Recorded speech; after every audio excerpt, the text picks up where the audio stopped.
அருவி பாருங்கள் பயங்கரமாக கூட்டிகிட்டு போகுது. சூப்பராக இருக்குதுங்க. அங்கே மசாஜ் நாங்கள் பண்ணுறோம், அங்கே தான் மசாஜ் பண்ணோம். பக்கத்துலேயே அருவி பயங்கரமாக கொட்டுது. ஒக்கணிக்கில் இன்றைக்கி தான் இப்படி அருவி கொட்டது நம்ம பார்க்குறோம் அதிகமாக. போன டைம் வந்தப்போ இந்த மாதிரி தான் இருக்குல்ல.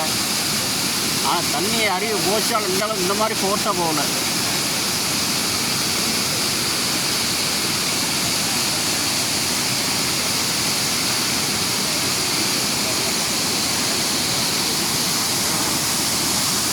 மீன் பாருங்க கல்லில் பட்டு ஏறுது.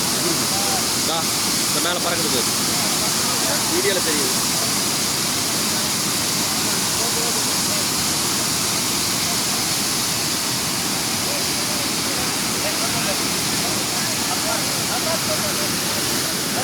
அங்கே போனால் மேலே பிரிட்ஜில் மேலே ஏறி பார்க்கலாங்க. டோக்கன் 20 ரூபா. கொங்கு பாலம் அப்படின்னு கொடுக்குறாங்க.